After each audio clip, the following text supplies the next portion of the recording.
Hoy conocerás la historia de Alba, la joven que fue borrada de su propia vida y resurgió gracias al valor de Javier.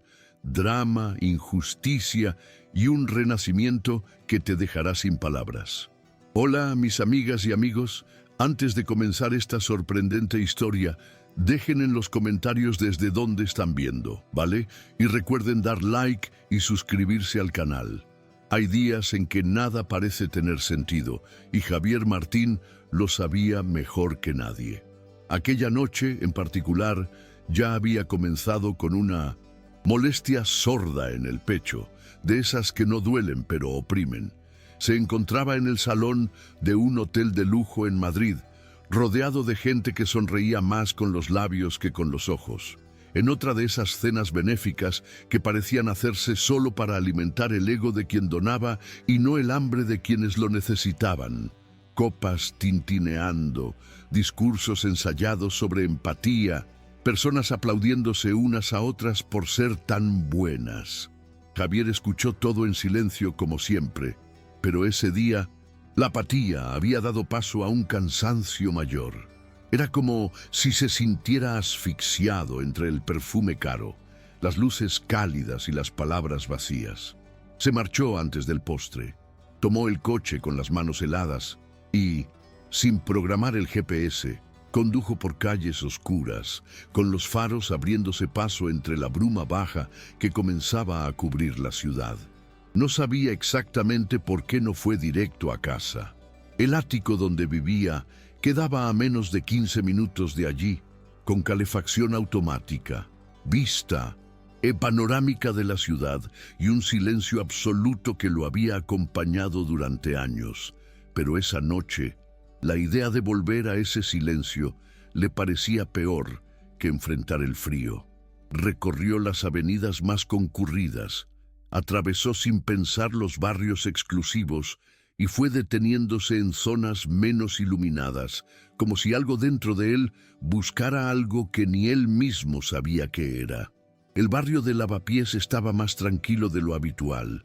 El viento silbaba entre los edificios antiguos y las farolas parpadeaban como si estuvieran a punto de apagarse. Javier redujo la velocidad, el coche deslizándose lentamente sobre el asfalto mojado. Fue entonces cuando oyó un sonido que no encajaba con el resto. Un grito agudo, interrumpido de forma brusca, que provenía de un callejón a la izquierda. En ese instante, sintió que el estómago se le revolvía. Detuvo el coche de inmediato, como quien despierta sobresaltado. Bajó la ventanilla y miró hacia el callejón. Las sombras lo envolvían casi todo, pero sus ojos captaron lo suficiente como para helarse la sangre. Dos hombres estaban agachados sobre una mujer en el suelo. Uno tiraba de su bolso con violencia, el otro intentaba sujetar sus brazos, impidiendo cualquier reacción. La luz amarillenta de una farola rota titilaba sobre ellos, como si protestara. Javier no pensó en llamar a refuerzos, ni se cuestionó el peligro. Simplemente gritó, con voz ronca y firme: «Ya he llamado a la policía. Fuera de aquí ahora». El tono era el de quien ordena, un tono que él rara vez utilizaba, pero que en ese instante surgió como instinto primitivo. Los dos hombres vacilaron, se miraron rápidamente y desaparecieron por un lateral del callejón. Javier no salió del coche de inmediato. Permaneció unos segundos con la respiración contenida, como si el cuerpo aún procesara lo ocurrido. Solo entonces desabrochó el cinturón y bajó, pisando con cuidado el suelo húmedo. La mujer seguía en el pavimento. Tenía la blusa desgarrada, los pantalones sucios y las rodillas raspadas. Su rostro estaba parcialmente cubierto por el cabello, pero se veía un corte en el superciliar y un hematoma en la mejilla. Javier se acercó con cautela, las manos alzadas, como quien se aproxima a un animal herido. «No quiero hacerte daño», dijo en voz baja. «Quiero ayudarte. ¿Estás bien?» Ella alzó la mirada con dificultad, tratando de discernir si él era una amenaza o un salvador. Su mirada era dura, pero cansada. «Sigo viva. Eso ya es algo». respondió con voz ronca, casi sin fuerzas. Era una frase simple pero cargada de dolor, dicha por alguien que ya no esperaba nada de la vida. Javier se arrodilló a su lado sin saber qué hacer con las manos. No era médico ni socorrista, pero sentía que no podía dejarla allí. Había algo en aquella mujer que le impedía marcharse. Algo en su forma de mantenerse erguida, aún caída, como si aún quedara una chispa que nadie había logrado apagar por completo. Javier se sentía fuera de lugar. Allí estaba, en un callejón húmedo de Madrid, arrodillado junto a una desconocida, preguntándose por qué ese momento le parecía más importante que cualquier reunión de negocios que hubiera tenido. Ella intentó ponerse de pie sola, pero las piernas le fallaron. Él extendió la mano, vacilante, y solo tras unos segundos ella aceptó el gesto. Su piel estaba fría, los dedos temblaban, pero el apretón fue firme. Al ponerse de pie, dio un paso atrás, manteniendo distancia, aún desconfiada. Miró a su alrededor, como si temiera que los agresores regresaran o peor, que algo más terrible sucediera. ¿Quieres que te lleve a algún lugar?, le preguntó, procurando parecer menos intimidante de lo que su estatura y apariencia sugerían. Ella tardó en responder. «No puedo ir al hospital. No puedo dar mi nombre», murmuró, casi pidiendo disculpas. Javier no entendió, pero no insistió. Había aprendido que a veces el silencio vale más que la insistencia. El impulso surgió sin filtros. «Puedes ir a mi casa. Está cerca. Puedes descansar. Allí darte una ducha, solo esta noche». Ella levantó la mirada, sorprendida. No sorprendida porque alguien ofreciera ayuda, sino porque alguien como él la ofreciera. Javier lo percibió al instante.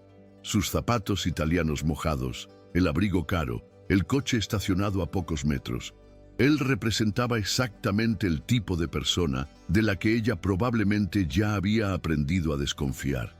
«¿Quién eres?», preguntó ella, con la voz un poco más firme, con un matiz de ironía casi imperceptible. Javier respiró hondo.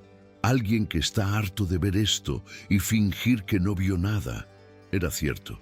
No una frase ensayada, sino una sinceridad que incluso lo sorprendió. Por un instante guardaron silencio. Luego ella asintió lentamente. No parecía un voto de confianza, sino quizá uno de agotamiento. Javier la acompañó hasta el coche, sosteniendo el paraguas sobre ambos, como si ese gesto pudiera protegerla de algo más que la lluvia. El trayecto hasta el apartamento fue en silencio, atravesando avenidas oscuras con el suave ruido del limpiaparabrisas.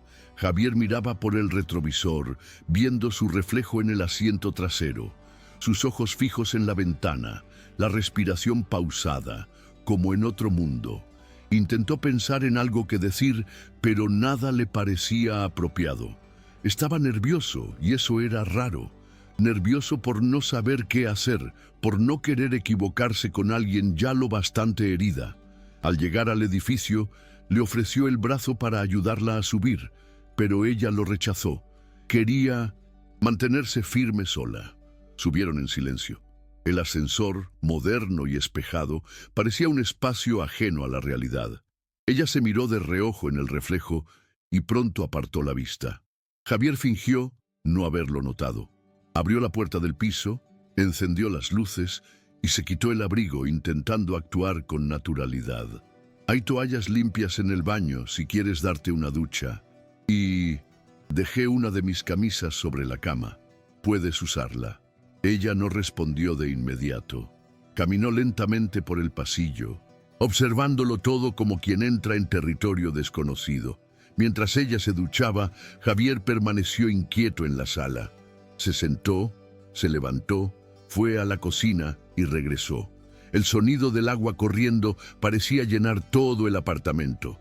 Intentó no pensar, pero era imposible. ¿Por qué había traído a esa mujer a casa? ¿Qué exactamente le había impulsado a actuar así? No era compasión, era algo más. ¿Una identificación, quizá? ¿Un dolor mudo que no podía explicar? Recordó su rostro en el suelo, la manera en que lo miró con desconfianza, pero sin rencor, como quien está acostumbrada a ser invisible, pero no ha renunciado a ser humana.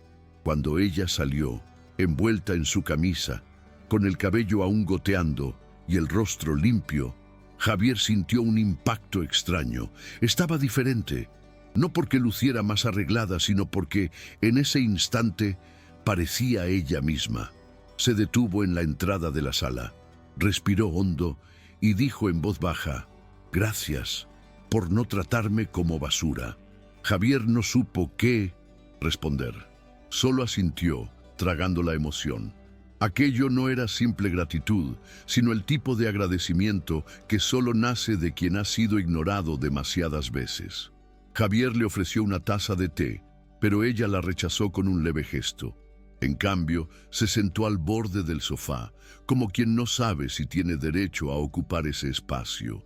Él lo notó y se sintió incómodo, no por ella, sino al darse cuenta de lo hostil que su casa, repleta de muebles caros y silencio, debía parecer a quien venía de la calle. «Si quieres dormir, el cuarto es tuyo. Yo me quedaré aquí en la sala», dijo él, señalando con el mentón su butaca. Ella asintió. No preguntó por qué. Simplemente se levantó y fue al dormitorio con pasos lentos, arrastrando un poco los pies. Javier apagó las luces, se sentó en el sofá y allí permaneció horas, con la mirada fija en el vacío. Intentaba comprender por qué ese encuentro lo había conmovido tanto. No era lástima. Nunca fue bueno fingiendo solidaridad. Pero había algo en esa mujer que lo perturbaba. La forma en que sostenía la mirada, aún herida. La manera en que agradeció, no como víctima, sino como alguien que valora un gesto sencillo. Cuando finalmente el silencio lo adormeció, se durmió sin darse cuenta. A la mañana siguiente, despertó con el sonido de pasos suaves en la cocina. Por un segundo creyó que todo había sido un sueño, pero allí estaba ella, con el cabello recogido al descuido, la camisa de él remangada en los puños, buscando algo en los armarios. Javier se incorporó aún aturdido y entró despacio. «Buenos días», dijo sin saber si interrumpía un momento. Ella se giró con expresión neutra, pero no hostil. «¿Hay café?», preguntó. Él señaló la cafetera. «Sí, claro, puedes usarlo todo». Ella asintió. Durante un instante no hubo más palabras. La observó preparar el café con precisión, moliendo los granos que ni recordaba haber comprado, ajustando la temperatura del agua, eligiendo una taza pequeña y rechazando el azúcar. El buen café no necesita azúcar. Si es colombiano, mejor aún. Javier alzó las cejas, sorprendido. No era una observación cualquiera, sino de quien sabe lo que hace. Ella no era lo que pensó al principio. Había una calma en ella incompatible con la imagen de alguien sin techo. Más tarde llegó Damián. Era el único amigo que Javier había conservado cerca durante años. Alguien burlón, directo, pero de confianza. Javier lo había llamado temprano, por impulso, quizá buscando una segunda opinión o simplemente necesitando compartir lo que sentía. Al entrar en el apartamento y ver a la mujer en la cocina, Damián emitió un silbido disimulado. «¿Rescataste a un gato de la basura o qué?», susurró al oído de Javier con ese humor ácido suyo. Pero antes de que Javier pudiera replicar, ella se volvió, lo miró sin vacilar y dijo: «¿Quieres café?». Damián se atragantó. «Sí, por favor. Si es colombiano, mejor aún», respondió tratando de romper el hielo. Ella le entregó la taza y por primera vez esbozó una leve sonrisa. No fue amplia, pero bastó para que Javier comprendiera que, a pesar de sus heridas, estaba ante una mujer con presencia. «Soy molesto pero no cruel», agregó Damián, señalando el pan que había traído. «Está recién hecho. Cómelo». Ella agradeció con un asentimiento. La cocina quedó en silencio, pero cargada de significados. Javier notó que la casa ya no parecía tan vacía. Más tarde, mientras Damián tomaba su café en la terraza, Javier encontró a la mujer en la pequeña biblioteca del Liechtenstein apartamento. Era un espacio que él casi nunca usaba. Allí estaba ella, sentada en el suelo con un libro abierto en el regazo. Un volumen de filosofía política en español antiguo, lleno de subrayados y anotaciones propias de quien tiene formación. Parecía tranquila, absorta. ¿Te gusta leer?, preguntó él, recostado en el dintel de la puerta. Siempre me ha gustado. Me ayudaba a evadirme cuando no podía salir de casa, respondió ella sin apartar la vista de la página. Fue entonces cuando empezó a relatar su historia. Se llamaba Alba Acevedo. Era hija de un senador influyente y había sido borrada de su propia vida. La mujer con quien mi padre se casó tras la muerte de mi madre me destruyó. Falsificó documentos, lo manipuló, me presentó como alguien inestable. Un día simplemente me quitaron todo, mi nombre, mi casa, mi identidad, incluso mi acta de nacimiento. Dejé de existir. Fui enterrada viva, dijo, con los ojos fijos en el libro, pero la voz temblorosa. Javier guardó silencio. Se sentó a su lado y sostuvo su mano. Fue un gesto sencillo, pero lleno de significado. Por primera vez, ella no retiró la mano. Javier permaneció un largo rato a su lado, sin decir palabra. No porque no tuviera nada que decir, sino porque comprendió que a veces la presencia vale más que cualquier discurso. Escuchaba su respiración, sentía la tensión de sus hombros y sabía que no solo llevaba dolor, sino una especie de vergüenza, como si haber sido descartada fuera culpa suya. Ella hojeaba el libro sin avanzar realmente en la lectura, quizá para mantener las manos ocupadas y no ceder ante los recuerdos. ¿Se lo contaste a alguien?, preguntó él con delicadeza. Alba negó con la cabeza. Nadie lo habría creído, y los pocos que podían ayudar ya estaban de su lado. Su voz fue baja pero firme. Javier pensó en cuántas veces había estado en salas con políticos como su padre, hombres capaces de manipularlo todo, incluso a sus propios hijos. Sintió rabia, una rabia silenciosa y amarga, dirigida a ese sistema que conocía demasiado. Pero allí, junto a ella, decidió que no era momento de ira, sino de escucha. En los días siguientes, Javier intentó respetar su espacio, pero no pudo evitar acercarse cada vez más. Empezó a notar pequeños detalles, cómo Alba recogía el cabello de forma práctica, cómo se secaba las manos en los vaqueros cuando estaba nerviosa, cómo prefería el silencio a las explicaciones. Damián, en cambio, se empeñaba en provocarle sonrisas. Traía panes diferentes cada día. Inventaba sobrenombres y se quejaba de la supuesta desorganización de ella, que en realidad no existía. «Le estás domesticando al jabalí solitario», decía señalando a Javier, quien solo rodaba los ojos. Poco a poco, Alba fue bajando la guardia. Seguía refugiándose en silencios prolongados, pero ya no se sobresaltaba con cualquier ruido. Un día conversaron sobre música. Él puso un disco de vinilo antiguo, pensando que no lo notaría, pero ella reconoció la melodía en el primer acorde. Chavela. Vargas. Esta canción me recuerda a mi madre. Fue la primera vez que mencionó a su madre. Javier sintió un nudo en la garganta y solo respondió: tenía buen gusto. Cierto día, Javier recibió una invitación para una gala. Sería una velada formal llena de empresarios, políticos y fotógrafos. Lo que solía evitar, pero que de alguna forma ahora parecía necesario. Pensó en llevar a Alba, no para exhibirla, sino porque creía que necesitaba verse en otro entorno, fuera del papel al que la habían condenado. Cuando lo propuso a Damián, éste alzó las cejas.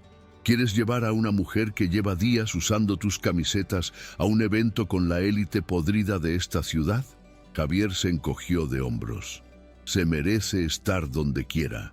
Damián suspiró dramático. Entonces déjamelo a mí. Hoy, amiga mía, serás la venganza fashion del siglo. Alba rió incrédula. Estás bromeando. Pero Damián no lo estaba. Apareció con ropa, maquillaje y accesorios. Confía en mí. Lo único que enterramos hoy es la imagen que crearon de ti. Javier observaba a distancia cómo Alba se transformaba, no por el maquillaje, sino por la postura. Ella se miraba al espejo como quien reconoce una parte dormida en su interior. Al entrar en la gala, provocaron sensación. Los flashes, las sonrisas falsas y los susurros estaban allí, como siempre. Javier caminó erguido junto a Alba, que llevaba un vestido sobrio pero imponente, el cabello recogido con elegancia y esa mirada firme de siempre.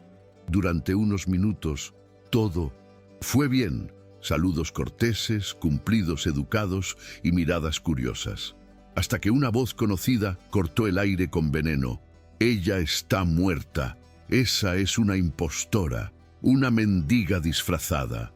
Era Isabela, la madrastra, impecable, rodeada de gente, con la mirada clavada en Alba, como queriendo borrarla in situ. Alba se paralizó. La multitud volteó. Javier intentó intervenir, pero ella ya temblaba. Salió corriendo del salón con los ojos vidriosos y el cuerpo encogido. Afuera, el frío de la noche parecía burlarse de ella. «Tiene razón, no debería haber venido», murmuró, sentándose en el bordillo. Javier se arrodilló a su lado, el traje rozando el suelo mojado. «Está equivocada, Alba. No necesitas demostrar nada a nadie. Solo necesitas ser tú». Javier seguía de rodillas cuando Alba alzó el rostro, los ojos llenos de lágrimas, pero con la expresión endurecida. No era ira, sino algo más profundo. Una vergüenza sembrada dentro de ella que brotaba cada vez que intentaba renacer. Él sostuvo su mano y ella no la retiró. Permanecieron unos minutos en silencio hasta que ella susurró: «Tendrías que haberme dejado aquella noche». Javier negó con la cabeza. «Si te hubiera dejado, no me habrías mostrado lo que es la verdadera fuerza». Alba desvió la mirada, pero un leve temblor en sus labios revelaba que sus defensas estaban cediendo. Al regresar a casa, se encerró en el dormitorio. Javier pasó la madrugada en la sala mirando al techo. Y fue en esa madrugada cuando decidió que ya no sería mero espectador de su vida.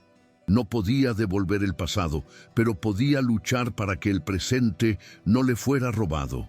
Al día siguiente, sin decir nada a Alba, Javier canceló su donación millonaria a la fundación presidida por Isabela. Más aún, publicó un comunicado público firmado con nombre, apellidos y CIF, afirmando que no respaldaría instituciones que manipulan imágenes para su propio beneficio. La noticia corrió como pólvora. Sabía que tendría consecuencias, que la élite que evitaba ahora lo vería como un traidor. Pero no le importó. Por primera vez en mucho tiempo, hacía algo en lo que verdaderamente creía. Más tarde, Alba leyó la nota sola en el dormitorio. No dijo nada, solo dejó el móvil a un lado y lloró en silencio. No era por el dinero, sino porque alguien se había posicionado a su lado sin pedir nada a cambio. Por primera vez en mucho tiempo, ella no se sentía sola, pero el miedo, ese viejo temor, aún rondaba. Y cuando Javier despertó al día siguiente, encontró solo una nota, escrita con letra firme y breve: «Este no es mi lugar. Perdona por haber estropeado lo tuyo». Aquella mañana fue de las más desesperantes de la vida de Javier. No porque ella se hubiera ido, sino porque no sabía dónde buscarla. Llamó a Damián, a sus contactos, incluso a hospitales, sin éxito. Pasó 2 días siguiendo cualquier pista. Entonces recibió una llamada inesperada de un refugio en la zona sur de la ciudad. «Hay una joven aquí. Llegó débil, sola. Dio tu número.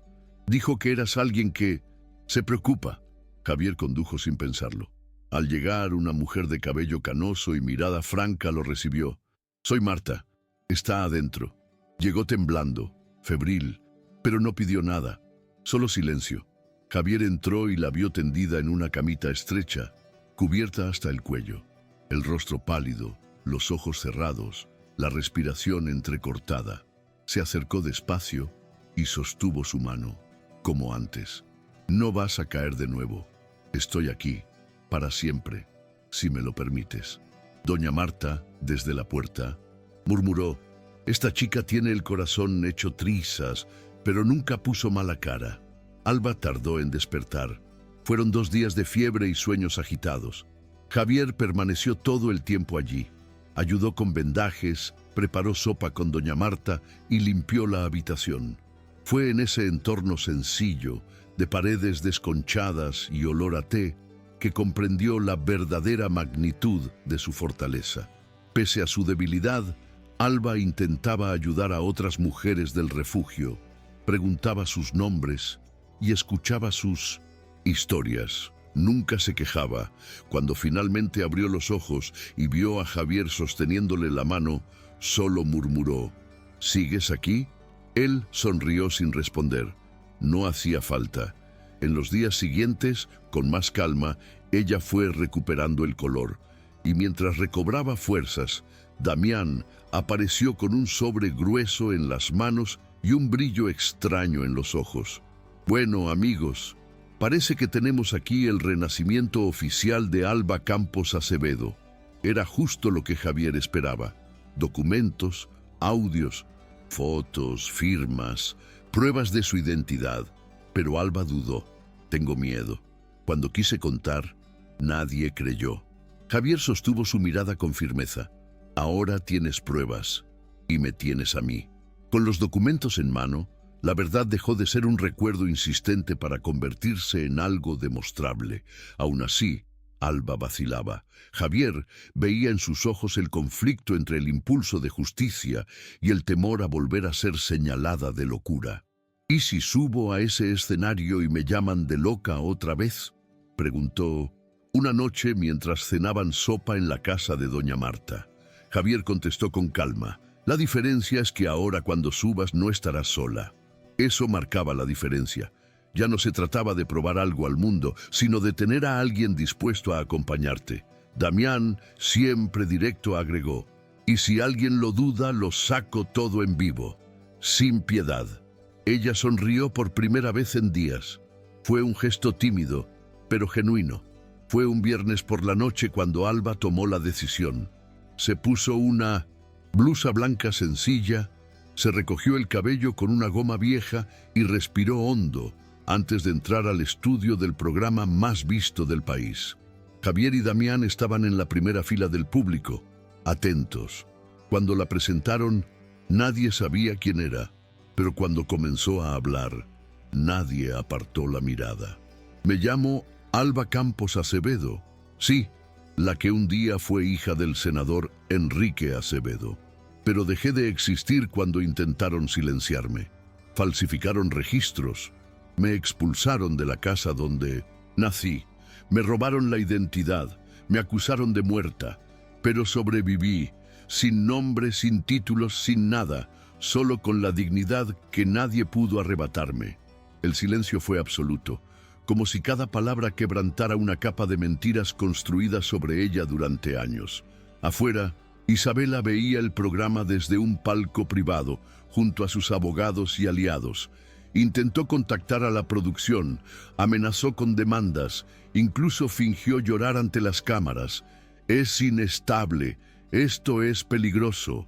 No, y tiene pruebas. Pero Damián, fiel a su palabra, ya había iniciado una transmisión en vivo con más de 500.000 de espectadores. Mostró documentos, audios de conversaciones grabadas, capturas de correos de Isabela, manipulando testigos y órdenes de pago por su silencio. Esas lágrimas de ella son más falsas que un bronceado en spray, comentó con sarcasmo. Internet estalló. Alba se convirtió en titular, pero más que en heredera, pasó a ser un símbolo. La mujer que renació tras ser enterrada, viva por quienes debían protegerla.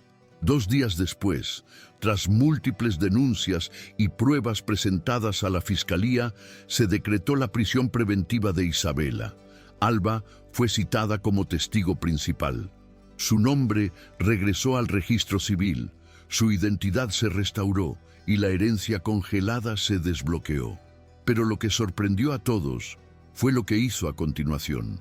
Reunió a Javier, Damián, doña Marta y a algunas mujeres del refugio en la antigua sala de su padre.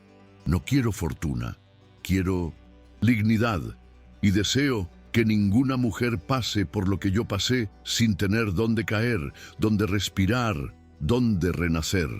Así nació el proyecto Flores de Concreto, una red de casas de acogida para mujeres en situación de abandono o violencia, financiada con la herencia que ella juró nunca tocar. En la inauguración de la primera casa, fue doña Marta quien cortó la cinta, con los ojos vidriosos. Esta chica no solo se salvó a sí misma, nos salvó a nosotras también. Los días posteriores a la inauguración de Flores de Concreto fueron intensos y transformadores, no solo para Alba, sino para quienes siguieron su trayectoria. La casa sencilla en el centro de Madrid, con paredes recién pintadas y olor a pintura fresca, empezó a recibir mujeres cuyas historias estaban tan marcadas como la suya. Eran madres, hijas y hermanas que lo perdieron todo, menos las ganas de intentar de nuevo. Alba conversaba con cada una, las escuchaba atentamente y recordaba sus nombres y voces. Tenía un cuaderno donde apuntaba detalles. A quién le gustaba el té de hibisco, quién le temía a las tormentas o quién lloraba de noche. Era el cuidado que ella hubiera deseado cuando nadie creía en ella. Javier la observaba con admiración silenciosa. A veces ayudaba a montar estanterías o a organizar donaciones, sin decir mucho, pero siempre atento. Por las noches volvían juntos a casa, sin hablar del pasado, prefiriendo el presente. La convivencia entre ambos se fue haciendo cada vez más natural e íntima, pero sin prisa. Javier nunca la presionó ni invadió sus espacios. Simplemente cuidaba pequeños detalles. Dejar su taza favorita con agua caliente por la mañana o preparar la playlist que ella disfrutaba. Crearon una rutina silenciosa y hermosa. Los fines de semana cocinaban juntos platos sencillos, pasta con verduras, pan casero o tortillas. Damián aparecía a veces con tortas que decía haber hecho él mismo, aunque claramente venían de una pastelería. La chica se convirtió en heroína nacional y aún así, aguanta mis bromas. Está más fuerte de lo que pensaba, decía con un orgullo velado. La prensa seguía en busca de Alba, pero ella limitó sus apariciones. Ya fui invisible demasiado tiempo, ahora solo quiero ser yo. Su historia había cumplido su propósito, ahora deseaba vivirla. Una noche tranquila, Javier preparó una cena con velas, un gesto romántico inesperado en él.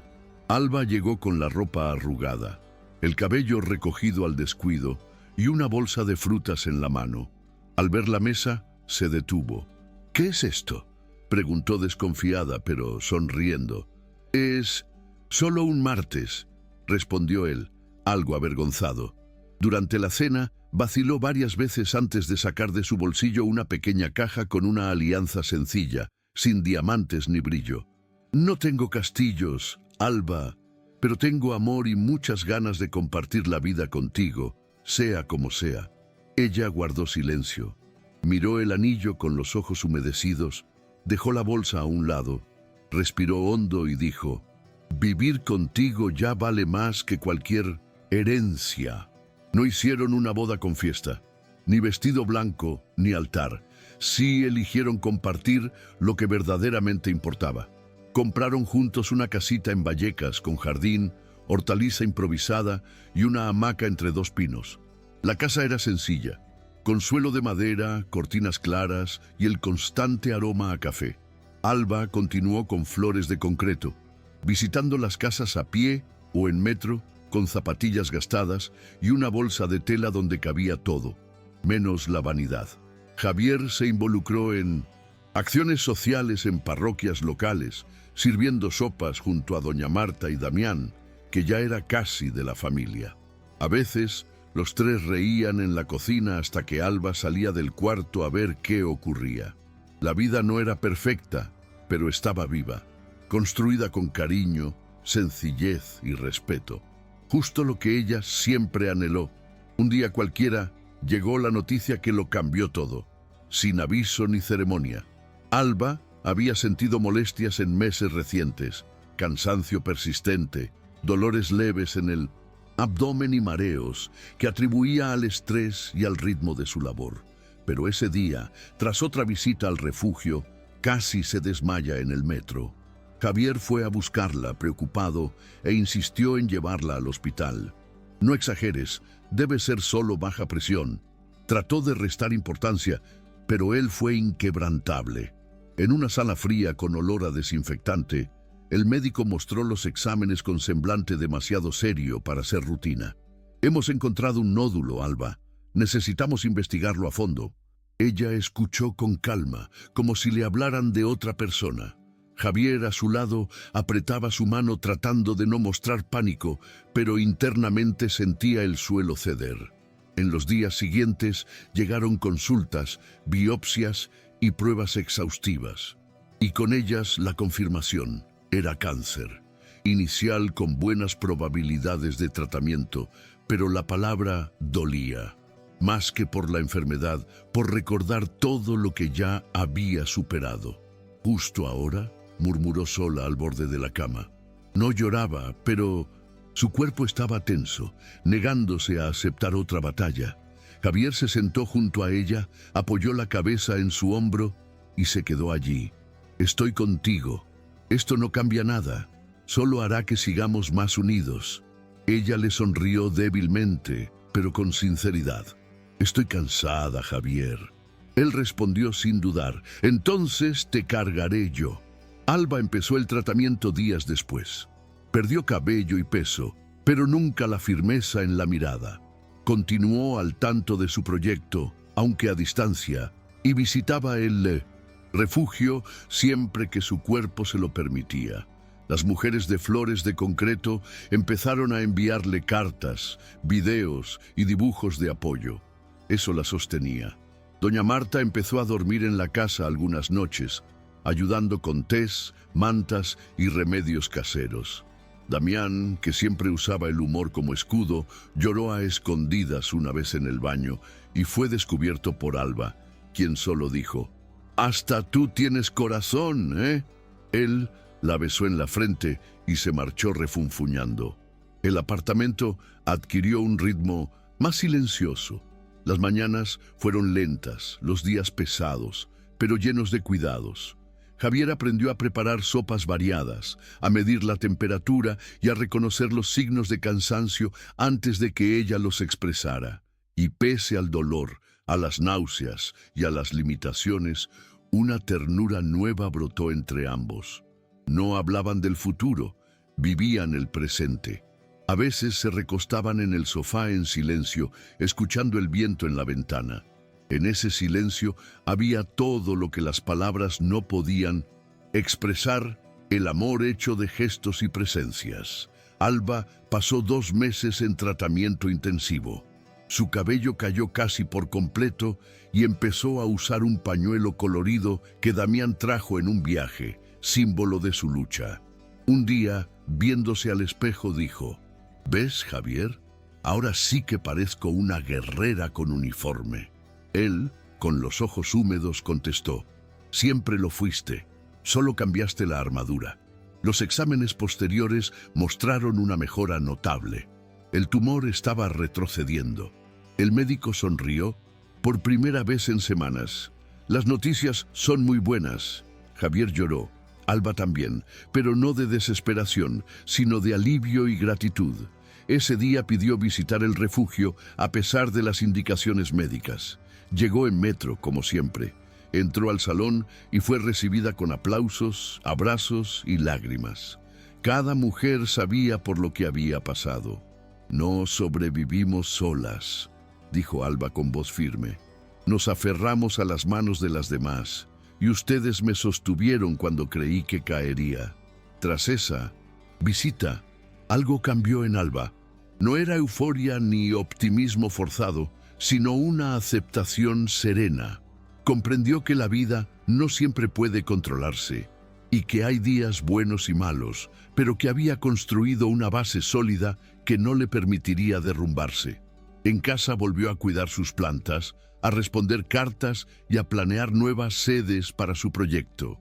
Javier la observaba con cariño y atención, consciente de su fragilidad y dispuesto a no soltarla ni un segundo. Cuando el médico confirmó la remisión completa, Javier lloró más que ella. Alba tomó su mano con firmeza. Ahora empezamos de nuevo, por tercera vez. Él sonrió en silencio. Las que hagan falta. En el cumpleaños de Alba, quiso algo sencillo. Nada de fiestas ni regalos costosos. Solo pidió ir al orfanato donde vivió, tras ser dada por muerta. Javier dudó, temiendo que fuera doloroso, pero entendió que para ella aquello significaba cerrar un ciclo. Al llegar, fueron recibidos por una coordinadora que recordaba a aquella adolescente callada de años atrás. Las niñas la rodearon con dibujos en las manos y pedidos de cuentos. Alba se sentó en el suelo con ellas, el pañuelo al viento, un vestido de algodón ligero y una sonrisa tranquila. ¿Quieren una historia real? Entonces, siéntense todos. No hay príncipe ni hada madrina, pero sí coraje y una niña que creyó ser un error, hasta que alguien la vio y le recordó que seguía viva. Javier, apoyado en la pared, escuchaba con los ojos húmedos. El regreso aquella noche fue silencioso. El cielo estaba despejado y el viento entraba por la ventanilla del coche. Alba apretó la mano de Javier, entrelazando los dedos, como para grabar en la piel todo lo vivido. Al llegar a casa, no encendieron todas las luces.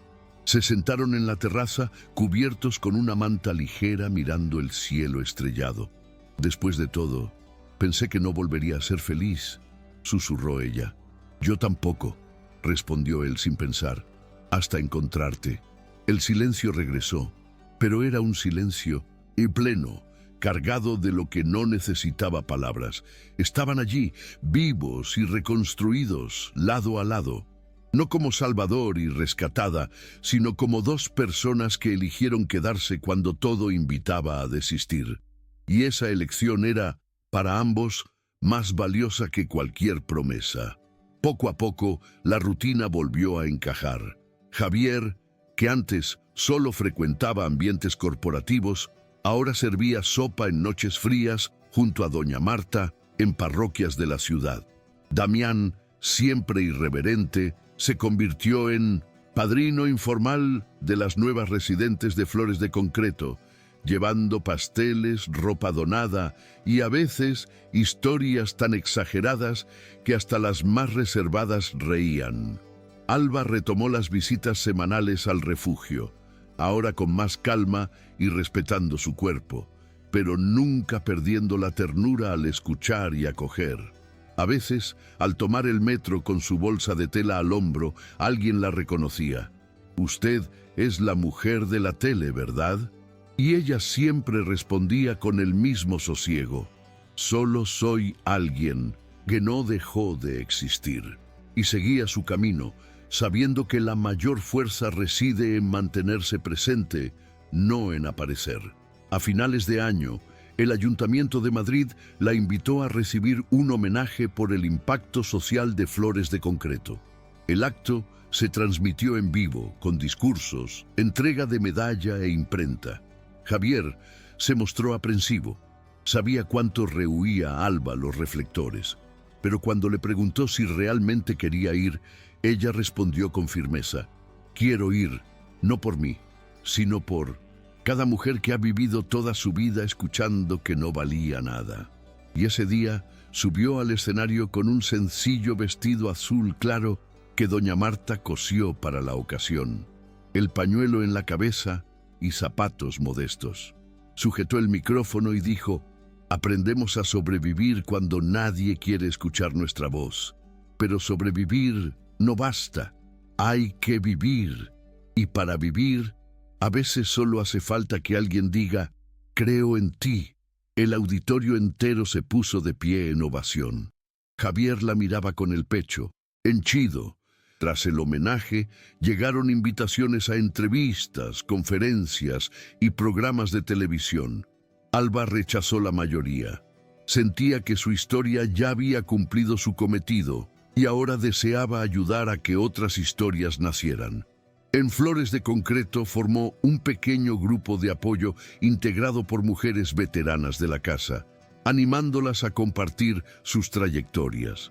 Decía que no era un grupo de terapia, sino de verdad, para recordarnos que somos carne, no heridas.